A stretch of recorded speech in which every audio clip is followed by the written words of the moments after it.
Perfect. Thank you so much, Haley, and welcome to our Errors and Omissions and Risk Management seminar for the fourth quarter of this year. It is a mandatory session, and it is going to cover all the topics that we see day in and day out. I am sure you are just ready for this hour and a half of riveting information.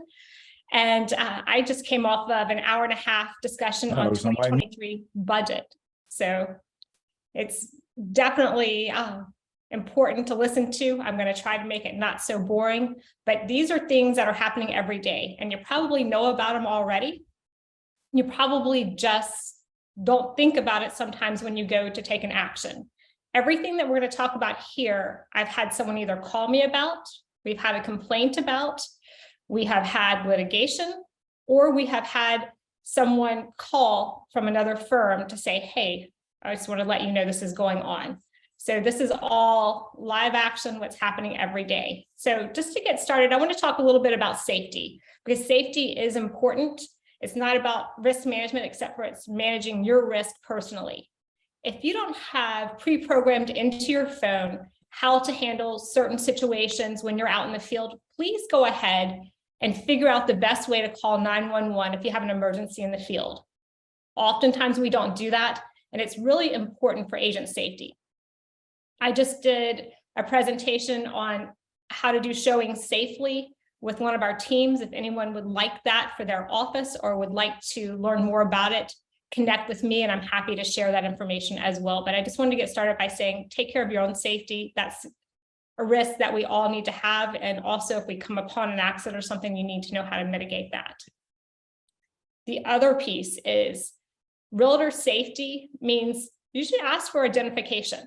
I know we hesitate in doing that, but asking for identification lets you know that you're connecting with the person that they say they are. If someone doesn't want to share their license with you or some form of identification, that should be a red flag.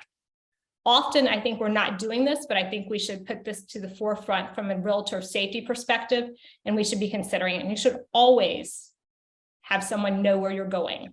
So please take that to heart. Now let's get started with what we see out in the field and the issues that pop up. Measurements and requirements. So going forward, measurements going into sky slope is going to be a requirement. And why we say that is because measurements is our #1 topic of issues. There are several different ways we have issues with this. The first is we have a situation where someone didn't measure. They got too excited, Nice. They got the house on the market, and we ended up in a situation where it never got measured and it was short. Or you went to realist and you picked the wrong number. You picked the total building square footage as opposed to the heated square footage. So get your measurements, get them into MLS and get them into sky slope. This has been our #1 issue thus far. The other piece is if you hire someone, and I highly recommend hiring people to measure your properties, you need to make sure that they're qualified to measure and that you are double checking their math. Just because you're paying them doesn't mean they're doing it right.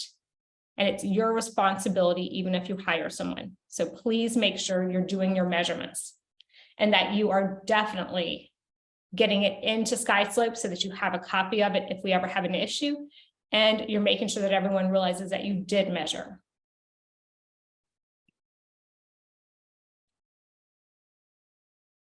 County septic permit, a written notice from the county required. And I apologize, some of these slides don't look like they're showing the pictures that I had. I had a beautiful septic system behind here.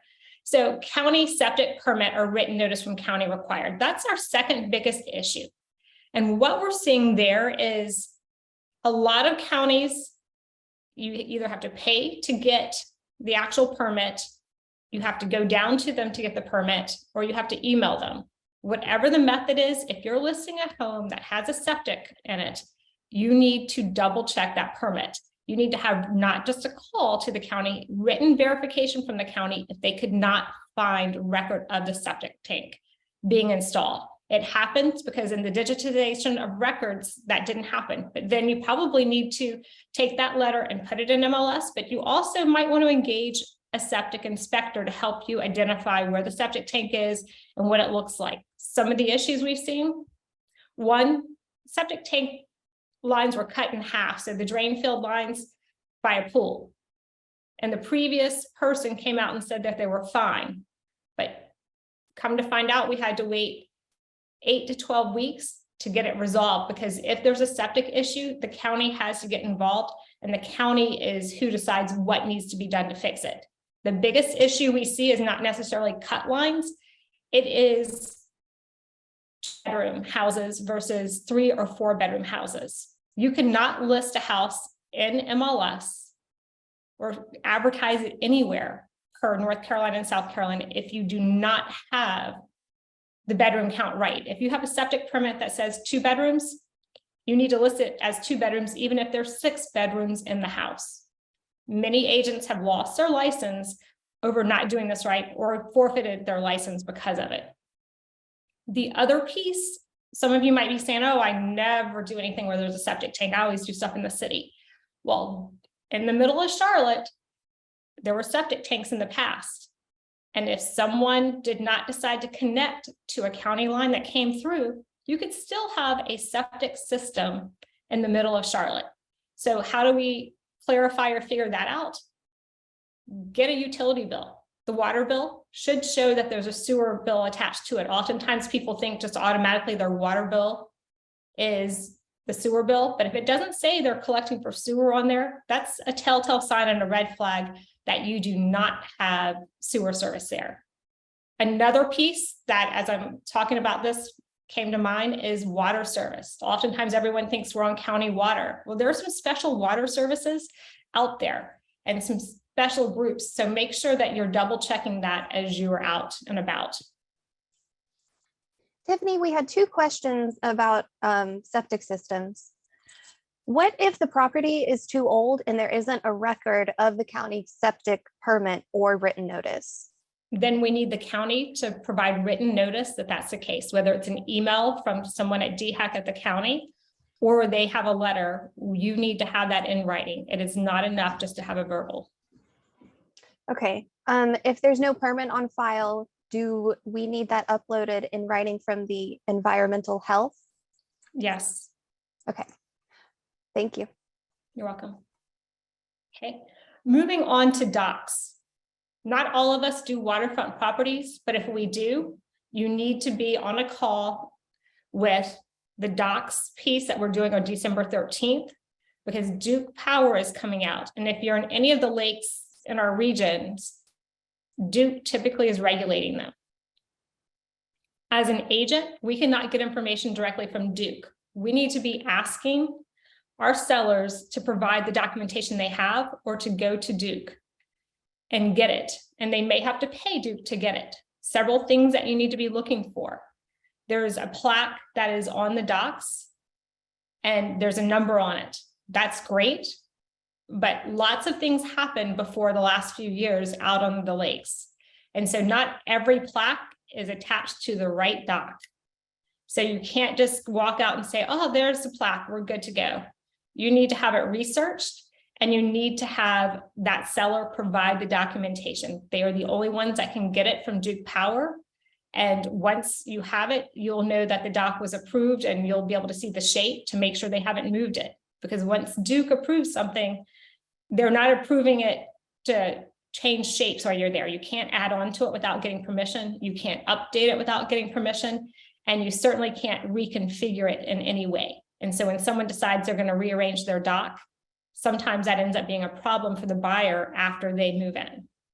So you need to make sure that Duke is involved and that the seller takes the time, no matter what, to provide you with the proper permitting. Once your buyer purchases the property, they've got to put the permit in their name. And that's, I believe, around a $350 charge, unless it's gone up recently. But docks is something that we have seen as a pretty big issue. And if you're going to sell in the water, it's your fiduciary responsibility to make sure that you work through this with the seller to get what's needed in the seller agent. Any Tiffany, questions? is there a web link to give clients to look up their dock permits? Not that I'm aware of. I think they would have to go directly to Duke and ask for it. So there is a link. And if anyone is selling waterfront or anticipates selling waterfront, you need to be listening to the December 13th meeting next week that we have, that is at the lake offices. We will have it to where it will be live via Zoom so that you can listen in if you're not close to the lakes at that time. But And do then Tiffany? there. Tiffany, Yes. Sandy? this is Sandy. The seller does have to fill out a permit before the transfer and pay for that. And it can be upwards of $1,500 to transfer and do all the stuff that you have to do. So you need to have Duke involved every time to make sure you know what the costs are. Any other questions? There was one more from Sandy Bishop. She asked, what if it only has people instead of bedrooms? Sandy, do you mean for the measurements? If you could just respond in the chat. Tiffany, I'll get back to you with clarification. Okay.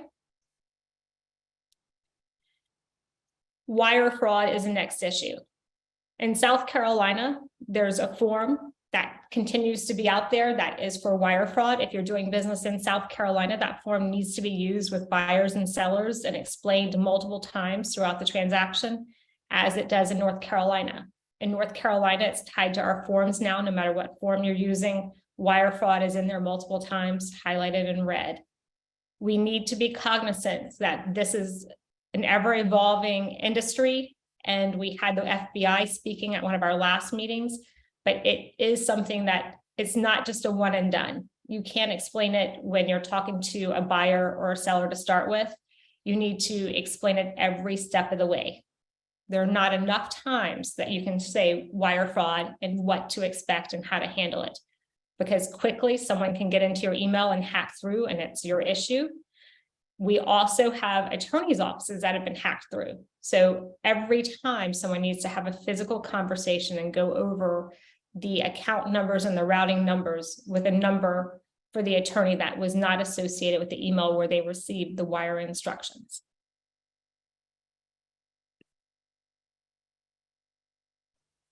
Material facts. So this is a big one. And what we have seen is, if you're walking around the house before you list it or as a buyer's agent and you notice issues, you need to point those out. You cannot keep them to yourself. Even if the seller decides they're not going to disclose something, you have an obligation and a requirement to disclose anything that you find. And so that's not just when you're listing the house.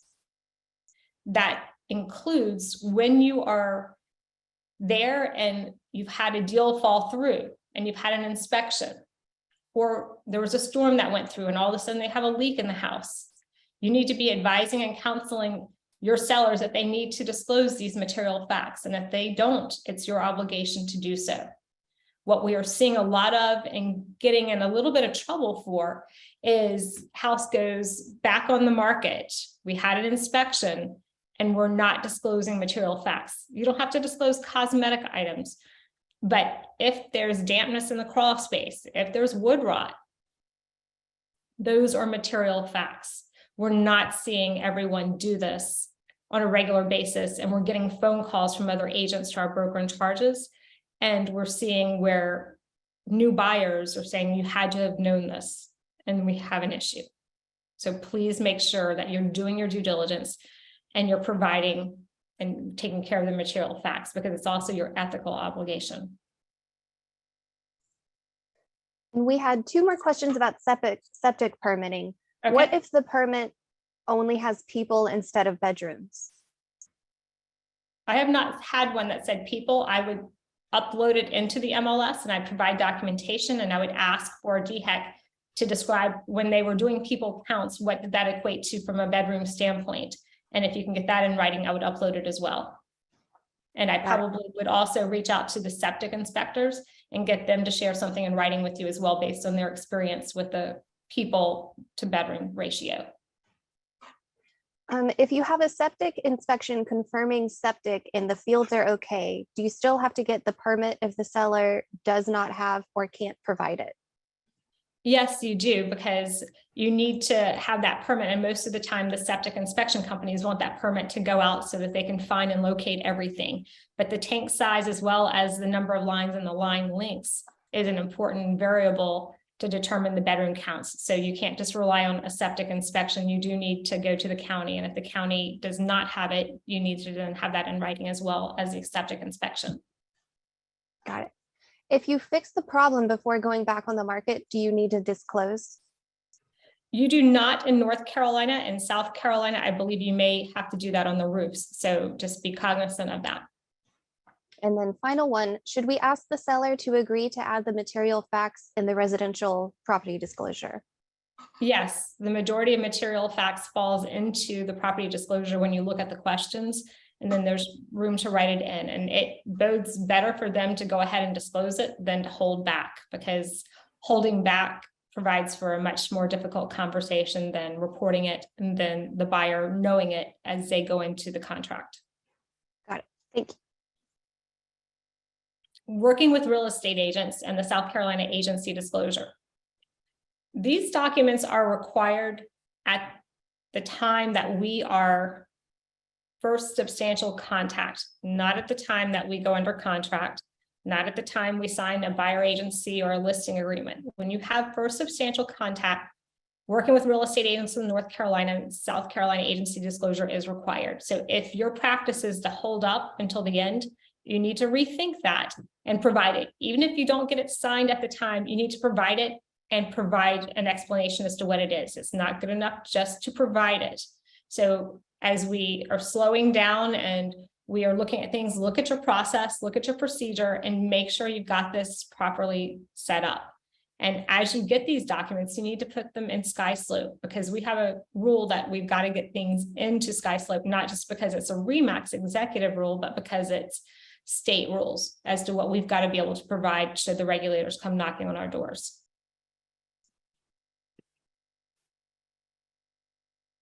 Hold the deed. I can't tell you how many of you guys I've talked to, and you've gone into realist, and the realist must be accurate on who owns the property. You need to look at the last deed and make sure you've got the names correct and that you've got it set up properly and that you've got the legal description there. The deed is the record, not realist, not the tax record, because sometimes the tax records have not updated their information, and realist is not 100% if things have sold within the year. You also want to make sure that you are asking if the person is married or not, because in North Carolina, that's important. In South Carolina, not so much. But the deed could say Tiffany Clements on it, which was my maiden name. I might have bought it when I wasn't married, but now I'm married and I'm Tiffany Clements Johannes. And even though my husband had no interest in my property when I purchased it, in order to sell it, he's got to sign. So making sure you're asking the proper questions and you have the right people on the deed. The other thing that you need to be thinking about is if you're starting to work with estates or probate or anything like that, you need to be cognizant of how to properly list people on a deed. I'm not going to go through it all today because we don't do it every day. If you come across it, talk to your broker in charge and make sure you know how to properly handle it and that you know who needs to be on the agreements, who needs to be signing the deeds, because it's important that you get it right.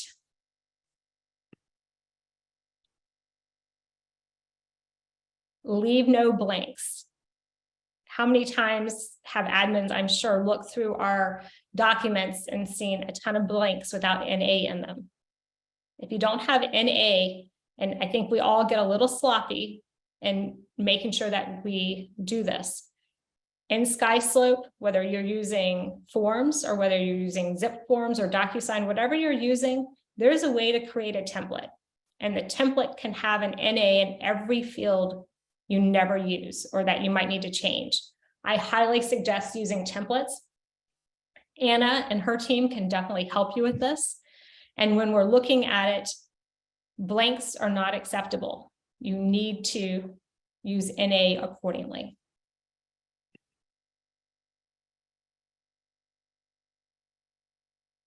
Use the proper forms to terminate.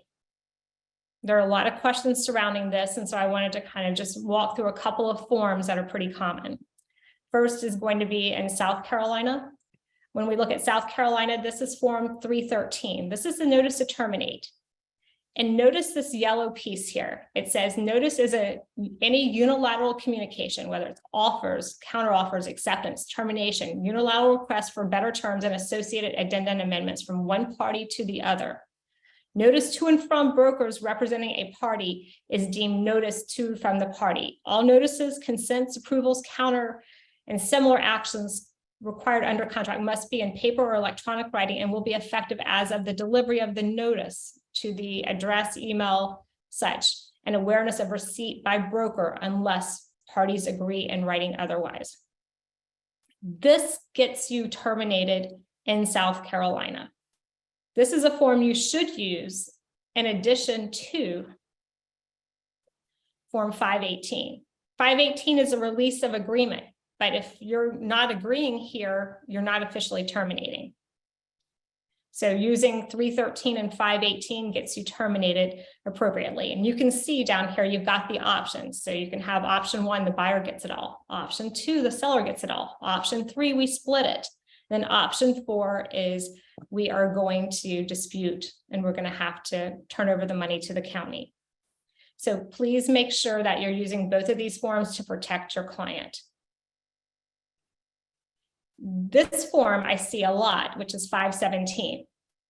This is a disbursement agreement form. This is not terminating your contract. So don't use 517 to terminate your contract. 517 could be how you are exchanging money or you're doing something with money during the transaction, even if it's not terminating. So make sure you're doing it. This document, even at the top, says not a release of contract. And we have multiple agents that think Form 517 is a good option. So please make sure. And then it also says that it is the intention of the disbursement agreement that responsibilities and obligations or rights by virtue of the contract are still in full force. And it's not a release down there in the yellow. So just be cognizant of that. Now we're moving on to North Carolina. A lot of people don't know that in North Carolina, this form exists. It's NC 355T. So when we have due diligence money that is about ready to be distributed, or we're not seeing due diligence money and earnest money move as quick as we'd like as a seller, we can send this form, which is a notice to the buyer to deliver those funds. And if they don't deliver them, we can give them 1 banking day, is what this form says, to provide it. And then you can unilaterally terminate the contract as a seller. So you need to make sure you're clear with your buyer's agents when you're representing a seller in North Carolina that the due diligence fee needs to be delivered, likely not put in the U.S. Postal Service, and that you want it immediately. Sometimes this form could come over even the day after if things are lagging on getting your due diligence fee or your earnest money. And then if they don't deliver the money, this is a way to unilaterally terminate as a seller. It's NC Form 352T. And you can see that first piece is buyers failure to timely deliver the due diligence fee. So this is the form that you would use if you're trying to terminate as a seller. And these are all the reasons that you could terminate as a seller as well. So 352T is a good form to check out. Haley, any questions so far? Nope, none so far. Okay. Most everyone uses it, but just because we're talking about it, this is NC Form 350T. It talks about terminations of contract and what the buyer can do. And so if you are terminating a contract and it's for the buyer and it's during the due diligence period, this form should be used. It shouldn't be mutual release, which is another form that is in North Carolina documents. If you're terminating and it's unilateral and you're a buyer, the 350T form is the form you use unless it's for a land contract or another type, which they have specific forms for those.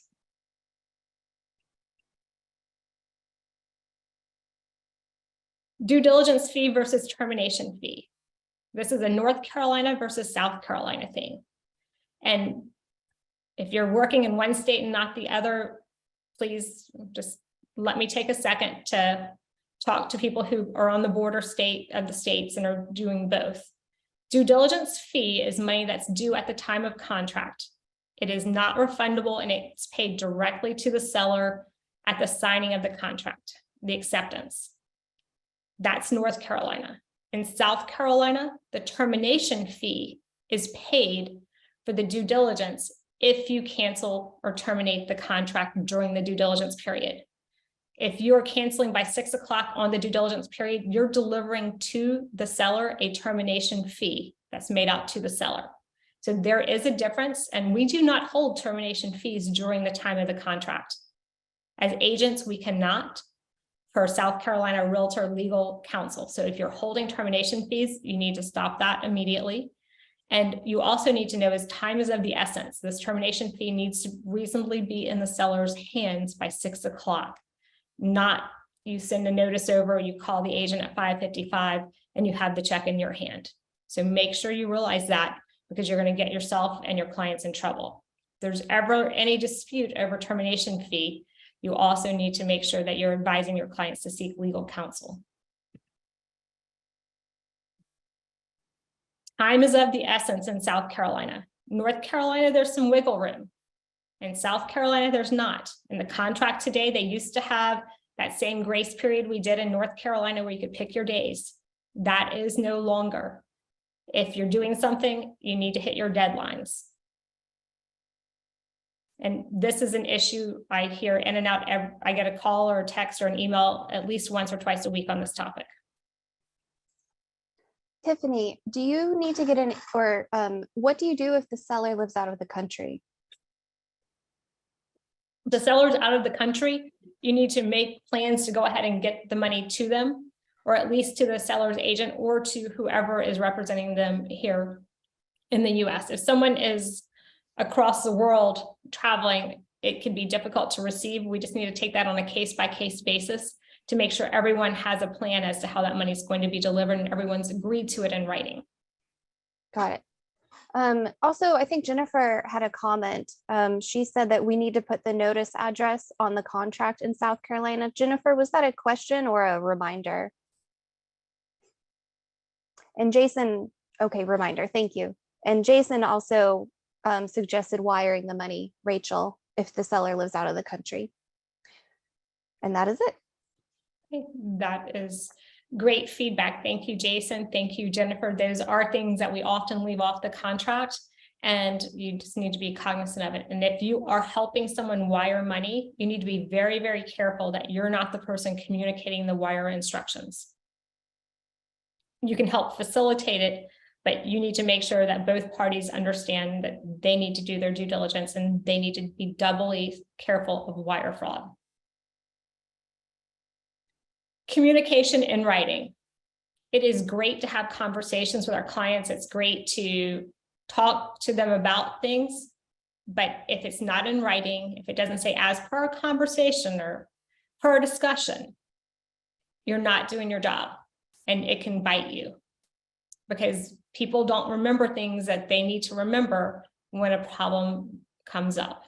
And the only way to resolve it typically is to get an attorney involved if the first few things don't work. So be very careful about how you handle communicating with your client. If it's something that's important, it needs to be verbally and in writing, and you need to keep those pieces.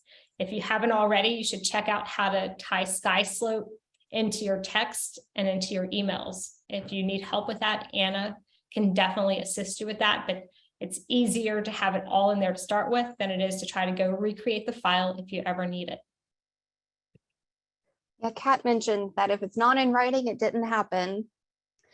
Jackie has a question. Who is the best person to communicate the wire? She doesn't work with wires that often. Is it the buyer and seller talking directly? I think I would have them both online with a conference call and making sure that everyone's directly doing it and that there's a secured way to share that information as well. Encryption in your email is an important component if you're going to be helping someone with that. And I do not recommend doing it, but you need to make sure everyone realizes that emails can be hacked. And so you need to be doubly careful. Thank you. Okay, talk on your phone. I just said, put it in writing, but oftentimes if you're putting something in a text, it can be misconstrued. The tone, the feel, how you're communicating it might not be the way the other party is perceiving it. So picking up your phone can often resolve an issue. If you've been going back and forth with text for 30 minutes, consider picking up your phone, having a quick conversation to make sure everyone's on the same page if it's possible, because being on the phone can allow your client to ask more questions. And sometimes it's better to communicate things verbally and get their feedback and their tone and inflection so that you better understand where they're coming from if it's not clear on a text. The other piece I'm going to say about text, even though I just moved to delivery of checks, is read what you're typing and make sure that the message sounds right, whether it is email, it's a letter, it is via text. Sometimes we write something, we don't double check it, we don't read it, or we are doing it in the heat of the moment. Take a breath, think about what you want to say, reread what you wrote, and make sure you don't need to make any edits before you hit send. Because once you hit send, it is in writing. So I'm encouraging writing, but I think you need to also make sure you have a level head when you're doing it, and that you're rereading what you're writing to make sure that it's the proper tone and it's what you intend to communicate, and that you're communicating it to the right person. Delivery of checks. The U.S. Postal Service has not done a great job of delivering checks over the last year. A number of checks have been lost in the mail, never to be found, or to come 2 or 3 months later. So when you have someone's due diligence money or their earnest money in play, putting it in the U.S. Postal Service or allowing another agent to do that is not the best fiduciary responsibility when it comes to protecting your client's interest, because you want those checks in hand almost immediately. So using earnest, using platforms that help you deliver those funds is key, but also don't be afraid of going to pick them up or making sure that that connection happens, because checks is one of the most important parts of the transaction, and they need to be delivered timely, and it provides a lot of confidence in the persons in the transaction if we do that.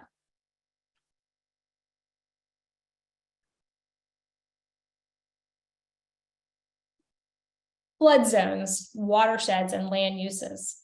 There's a lot that goes into this. If you're in the coastal communities, flood zones is a big thing. If you're around water, flood zones is a big thing. Watersheds is also in land uses. When we look at these topics, it encompasses a lot of things. So whether you're in a rural area, you're in a coastal area, you're in a mountain zone, or you're in Charlotte, all of these can play factors. Just because your client says they're not in a flood zone doesn't mean you don't have the responsibility to go out and double check the flood zone. Flood maps change, and we can get into a lot of trouble when a house or a part of the property all of a sudden has flood zone mapping to it and we didn't catch it. It's easy enough to catch online, and the resources are there for us. If you know your client wants to use a property to build more houses or to rezone, you need to take the steps and the time to figure out what that looks like and to advise and counsel them properly. If you're not so certain about this information, you need to be going to the planning sites for the county, the town, and knowing who has control of it, what it looks like to change it, and what it's zoned for today, and clearly understanding that and advising your clients that they should be reaching out to the county, city, town, state, federal, whoever it may be, to have better conversations as well, and making sure they understand step by step what's going on. The flood zone piece, the watersheds, and the land use, I've seen multiple different instances where if we had had some conversations ahead of time, we could have saved everyone a whole lot of headache. So make sure you're thinking about that as you're going through the process. And then the other component of this also has to do with insurance ratings when you get down to the coast, and wind ratings. So make sure that you're doing your due diligence on that.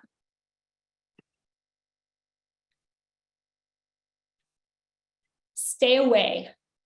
Refer when you aren't familiar. What do I mean by this? If you are not an expert in an area, don't drive 2 to 3 hours to go and show a property. Refer it. I promise you the money that you make off that one transaction is going to turn around and become something that costs you money. Don't start driving into areas, even as our MLSs expand. Data sharing is happening to where we could go across state lines. We could go almost to Tennessee probably. But just because you have access to the data doesn't mean you're an expert in that area. So if you're in doubt, if you don't know, don't drive there to show a property. We have a lot of offices throughout the Carolinas, and everyone is here to work with you and provide you with a referral. Referrals are better than losing your license. Ethically, it's important that you know that you must not show a property and you must not represent someone in an area that you're not familiar with. So beyond the ethical issue, there are a whole lot of other issues that can go into litigation. So you don't want to lose your license over one transaction.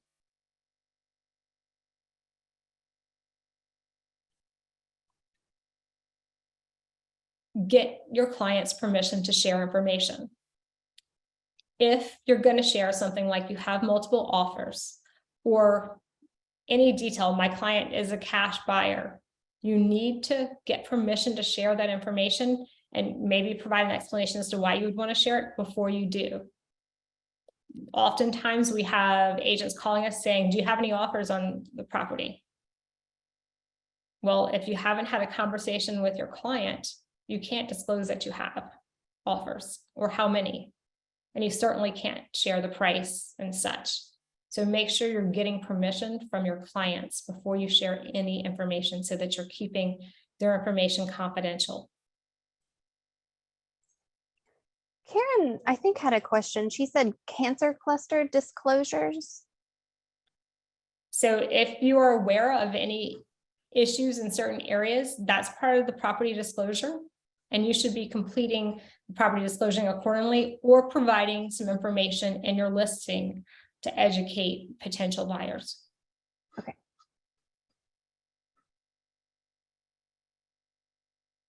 Okay, so get a property report.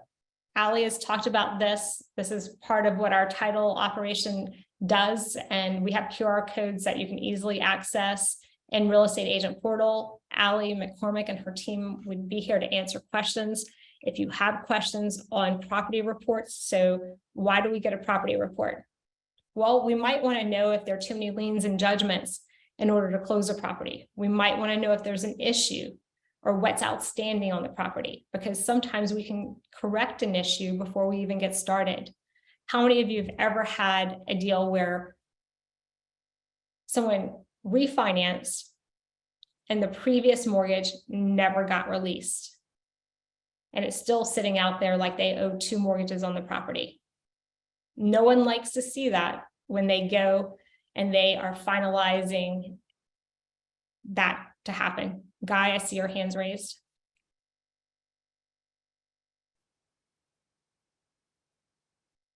No question. Okay.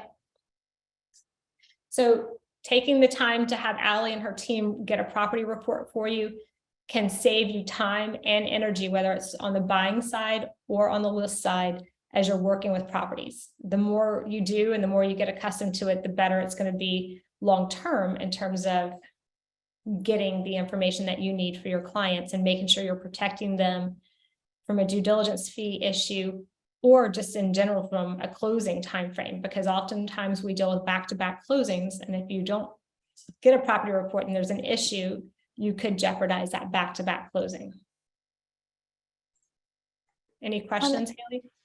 Yes, Jeff had a question about revealing clients' information and getting their permissions. Are you allowed to say, yes, I have offers without other information? I would reach out to your client prior to making sure that you have permission to share. Oftentimes you can ask that up front and explain why you would or would not want to, and then say prior discussion, I just want to confirm that you were good with me sharing we have offers. Good. That's more of a CYA than anything else. Got it. Anything else, Haley? Nope, that is it for now. Okay. Who provides the property report? That is Allie McCormick and team, and we could, Haley, if you would find her QR code and pop it into the chat as we're having this conversation, that would be great. And we're probably going to have the same question on Get a Clue as well on the Clue report. So from a Lydia perspective and executive insurance. So Get a Clue, what is this? Well, we have access to free Clue reports here with executive insurance. What does a clue report do for you? A clue report does a couple of things.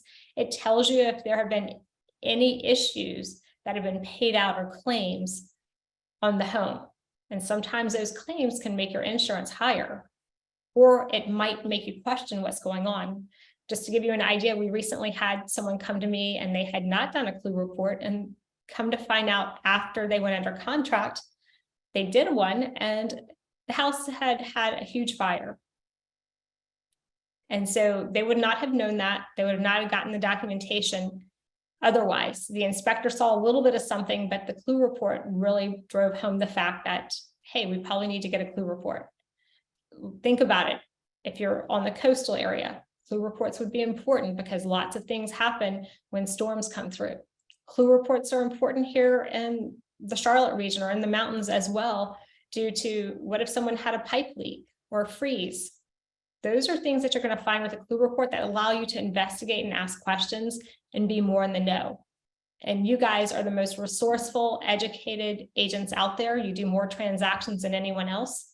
So getting a clue and a clue report can help you continue to provide value to your clients. Executive insurance also provides alternative quotes so that your client knows they're getting the best insurance, whether they use executive insurance or not. Having them take a look and getting a second quote can help them save money, one, or it can help them provide better coverage and making sure that they're fully insured for what they need to, because sometimes a really inexpensive quote ends up leading to a disaster when you really need the insurance. So know that you've got confidence in our local group there. Any questions, Haley? None about the property or clue reports, and I will throw Allie and Lydia's contact info in the chat. Clear cooperation. This came out, I believe, in 2020, and whether you're a part of Canopy Realtor Association and MLS or any other from Coastal Carolina down to NC regional, clear cooperation is important. And I think a lot of us might not realize exactly what is going on with clear cooperation. So if I were to go to a property and that seller was to say, you know what, I really would like to market my home, but just I don't want to put it on the MLS. How can you help me? I might say, hey, a firm exclusive is the way to go. That means I can only share it to members of my company. If anyone else finds out about it, your neighbor, your sisters, friends, anyone, the minute we are made aware of that, in Canopy anyway, it's one business day that you have to put it back into the MLS or onto the MLS for the first time. And that is an important component. Now, if I take a firm exclusive listing and I'm asking my fellow colleagues at RE/MAX Executive, do you have any buyers? In order for us to accept a buyer, they have to be a client of the firm. It cannot be someone who is the neighbor that doesn't have representation. That is something I think we've confused ourselves with a little bit. So if you're practicing firm exclusive and you're focused on clear cooperation, remember that component of it, that it's not just any buyer, it's a buyer of the firm. The other component here that we're seeing a lot of is coming soon. Coming soon, you cannot let anyone in your house. So if the seller decides to have a garage sale and they let someone come in the front door and take a look around, you've got to list that property. So you've got to be very clear with your clients about doing that. And as the inventory continues to shrink, we're going to continue to see issues probably with clear cooperation and with coming soon and firm exclusive. So if you have questions about it and you're not sure how to practice it and you want to, or you have a client that's interested in it, don't just wing it. Talk to your broker in charge. I know at Canopy, we have specific forms for firm exclusive and for coming soon. So make sure you're taking the proper steps there. As I talk about forms, you also need to make sure that you're properly documenting 55+ communities and making sure that if you're documenting that you haven't and you have the documentation that you're submitting that per neighborhood to your MLS oftentimes. And we have two questions about clue reports. Okay. Is it true that only sellers can request one and not buyer's agents? Buyers can request it. Okay. And if a buyer picks a different CO, are clue reports still given? Say that one more time. She said, if a buyer picks a different CO, are clue reports given? I'm not sure what the CO is referencing, but even if you're not using our insurance company, even though we'd like you to get a quote, we still provide the clue report, because Okay. oftentimes we're doing it before anyone decides on insurance on the buyer side. Mhm. Is it possible for RE/MAX to send property and clue reports automatically on new listings? You need to ask for them individually in order for us to do it. It's a manual process, and we're doing it as a benefit to our agents, one, for the value add to their client, but also for the opportunity to gain your business on the title insurance side and on the title side for, actually the title insurance and the insurance side. I said that wrong. So executive insurance and executive title insurance. Got it. Thank you. Okay, any other questions, Haley? No, that is it for now. Okay, surveys is another component. Oftentimes banks don't require surveys, and we don't encourage our clients to get them because they become costly. I know just for a half acre or a smaller lot here in our market, it's usually $575 to $750. And sometimes surveyors have taken 2 and 3 weeks to get surveys done in the heat of the market recently.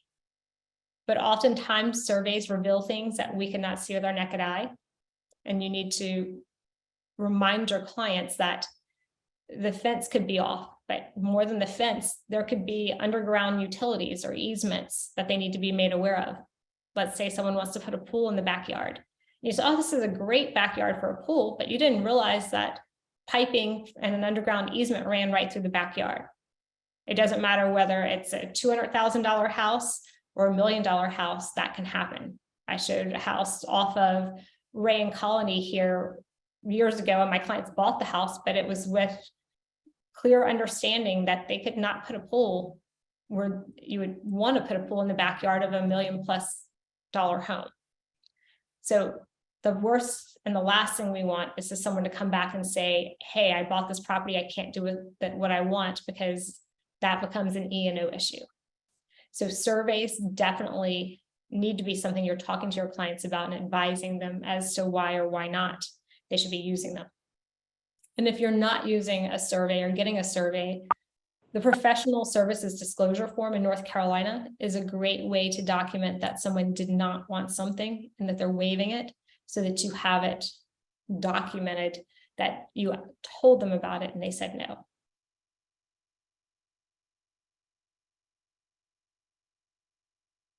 This is Tiffany, this is Cindy. Yes. I'm on my car phone, but this happened to me last month, so I just wanted to share. I had some clients that were pushing back about spending the money on a survey. The house was built in 75, blah, blah, blah. Come to find out, the detached garage that we couldn't determine when was built was actually in a utility drainage easement. And we ended up, they're trying to get it removed. But if they had never done that, that would have been what carried forward with them, is that is a problem. So it absolutely, no matter how old the house is, or there's no fence, it was a corner lot, like in theory, they didn't need to, but thank goodness we did. Thank you for sharing that. It's often the stories and the things that come up that resonate in people's minds and help educate their clients. So if you've had things happen, don't feel like you're going to scare your buyers or your sellers. Share those stories, or if other agents have shared things with you. Oftentimes when you're trying to explain something to someone, if you can give them a visual and tell them a story about it, they're going to understand it better and they're going to see why. And I often lead with one of my clients, or in the past, this has happened, and this is why we offer this, and this is why we recommend this, because no one wants to spend money on anything oftentimes, but when you think about it, it's one of the biggest investments they'll make in their lifetime often. And to have a survey done or to spend money on doing those extra investigations and inspections could go a long way for your buyers. Any other questions before I move on? Nope, not so far. Okay, so this next piece, this encompasses a lot of things. Email signatures, Facebook pages, social media, postcards, brochures, flyers, anything you print, anything that's digital, you need to make sure that RE/MAX Executive is there. We have all of the logos posted out on Real Estate Agent Portal. And if you have not gone to Real Estate Agent Portal, it is a wealth of knowledge and has done a fabulous job of putting together all the resources in one place for us to go. We're starting to see a lot of people, give me a second, create flyers, and they put their team name on it, or they put their logo as an individual agent on it, but RE/MAX Executive or their company address is nowhere to be found. We can't do that based on real estate commissions. You need to be easily identified as a RE/MAX Executive agent. So if you are working on new email signatures, Facebook pages, social media, postcards, brochures, flyers, anything you're doing, business cards, you need to make sure that the logo's there. And if you need help with grabbing a logo, reach out to your broker in charge or reach out to your admin, because they can point you to the right direction to get that information. And I suggest creating a folder on your desktop or in the cloud or the Drive or your Dropbox that has every logo you want to use. So it's easy to pull, it's easy to find. And we actually, I believe, have a downloadable one on Real Estate Agent Portal. Any questions there, Haley? Nope. Mm-mm. Thank you.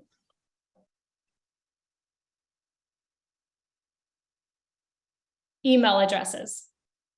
And I don't know what's happened to a couple of the pictures that I have on here, but I guess the presentation doesn't like them, even though they look good in Canva. So with this, oftentimes we're starting to see people who have Hotmail addresses, Yahoo emails, have, let's see, gmail.com. From a professional standpoint, you all have a remax.net email, and most of us have other emails that are more professional and that are more secure. So be careful when you're using a Hotmail or an AOL or anything like that, even Yahoo, because it's not portraying professionalism. And oftentimes security issues are on the rise in groups like Hotmail. So if you have not updated your email or changed it, as you're going into 2023, beyond putting together a business plan and thinking about what you need to do, which we have another business planning session coming up on December 12th, you need to think about updating your email address and setting it up to where it's more professional and you don't have to worry about security for your clients and for yourself.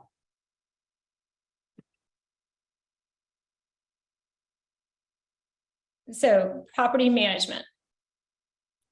Property management is something that we are all licensed and can do, but one-off deals or setting up a property management group within RE/MAX Executive is not covered on our E&O insurance.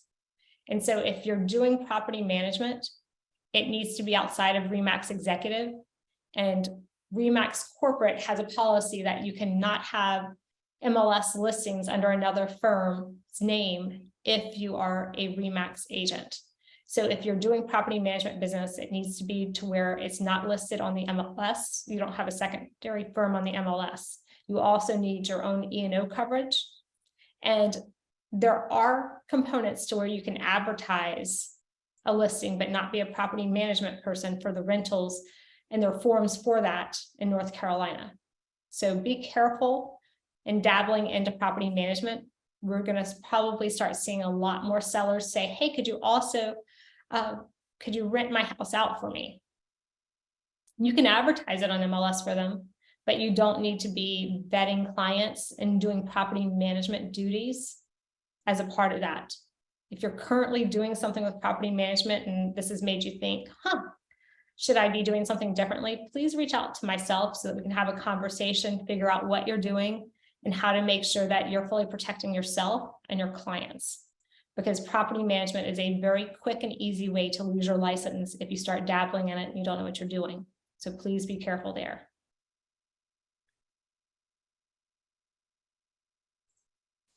Mill had a comment. Only select real estate is authorized to do property management. South Carolina, only if you're certified as a property manager. That is correct. We do have a small group that is insured differently that provides property management. So Select and Mill is who to contact if you want to refer property management. Because oftentimes someone asks you and you can keep it in-house and get a referral there. Don't try to dabble into property management. Trust me. And read the bulletin if you think I'm wrong. Don't ask your Facebook friends. If you are in the Charlotte market, you know what I'm talking about. There are plenty of Facebook groups with a lot of realtors out there. And what we end up seeing is people asking questions and don't answer questions in Facebook groups. You're creating a liability for yourself. One, if you ask the question, and two, if you answer it. I would steer clear of going back and forth and communicating beyond sharing a listing or doing something that is not related to giving advice. You have broker in charges here that are more than capable of answering any and every question you have. So please don't start trolling Facebook to find the answer to something. Contact your broker in charge, or we have plenty of broker in charges if your broker in charge isn't readily available. And we can have your questions answered. And if we don't know the answer, which we get a lot of complex questions, we know how to find the right answer. And so please make sure you're connecting with us, because the last thing we want to do is go to the real estate commission with you and learn that you got your answer off of Facebook. Haley, any questions? Carrie has a question for Mill. Mill, are you the broker in charge of North Carolina's project or property management team as well, or just South Carolina? SC only.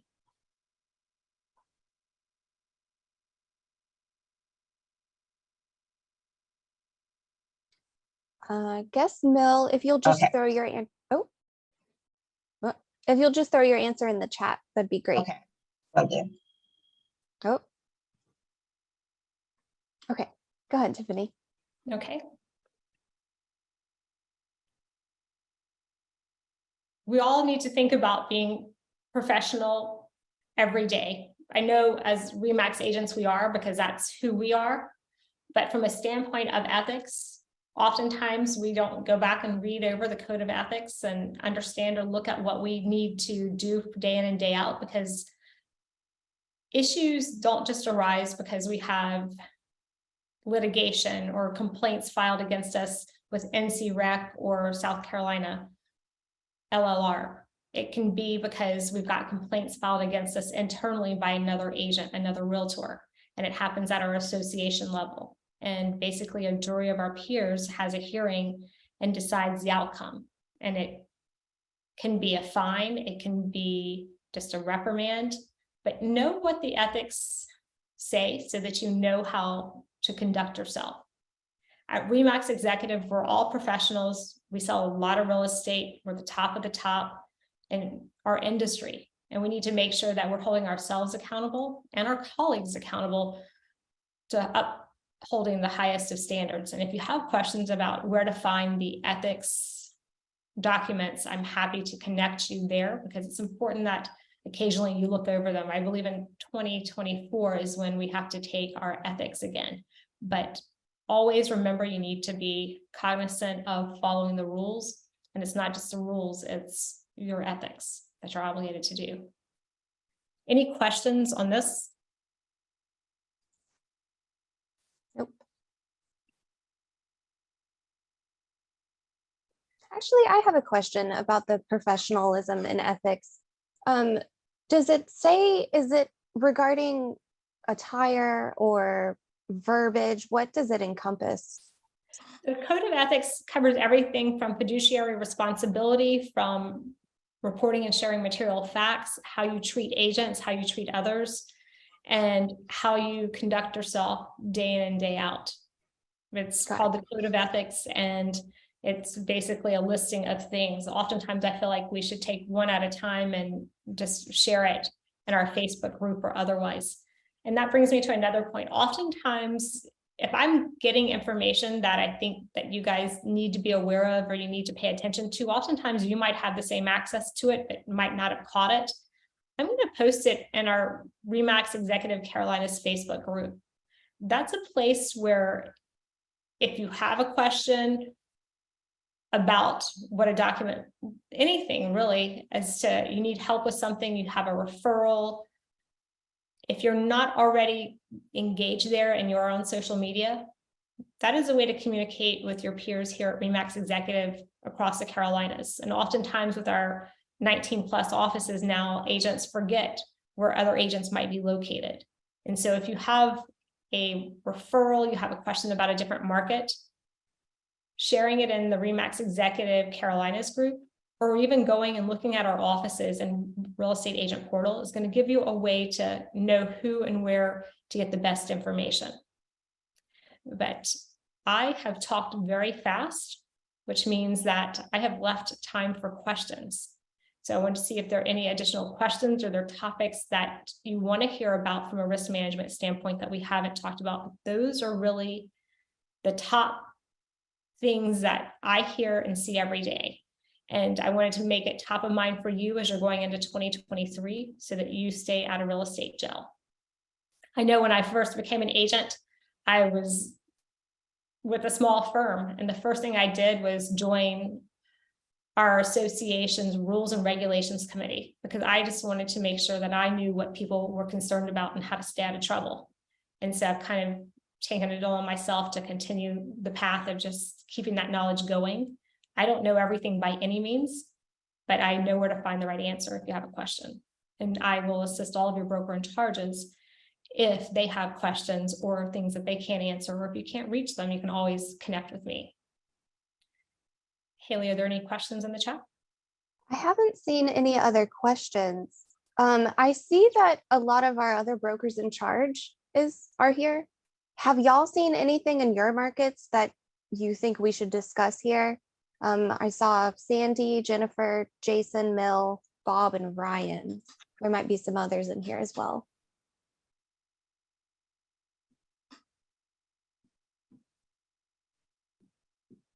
I see shrugs.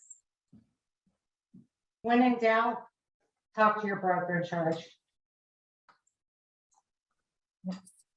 Contact your broker in charge. If they're not available, contact me, put my name and number in your cell phone, and I'm happy to help if your broker in charge is not there, but they are your first line of contact, and then me, please.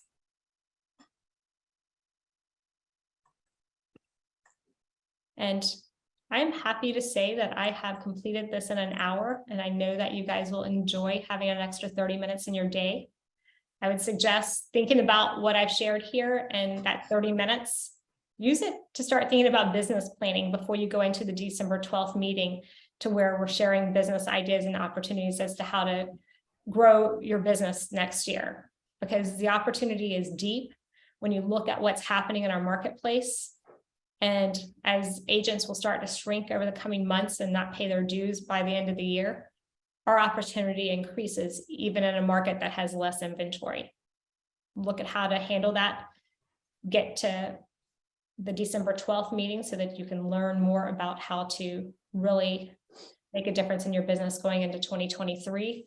And also, if you cover waterfront properties on lakes throughout our region, you need to be listening in on the Zoom or be in person at the Duke training, because Duke is the end all be all in what happens with waterfront property in our area and our region.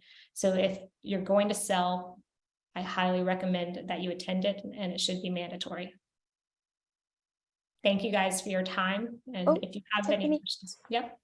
There was one more question in the chat. You are also getting myriad messages of gratitude. So thank you for hosting this today. Linda asks if we can ask clients upfront at a listing appointment how to handle multiple offers, and if there's a way to document that on the listing agreement. I don't think there's a way to document that on the listing agreement that we would want to do, but I think that you could have them write out that they agree to handle multiple offers, and that you just have it in writing right there. to do. I don't think there's a standard way you can do it, but if you have them write it out and you have the conversation, I think that's acceptable way to do it, and then they sign off on it. So you have a Got it. note in your file. Makes sense. And that is it for questions. Thank you again, Tiffany, for hosting this today. It will be posted on our RE agent portal, probably by tomorrow. And if you have any questions about this or any other trainings, reach out to me or check out the events page on the agent portal. And that's it. Thank you, everyone. Thank you, Tiffany. Thank you, Tiffany. Thank you, guys.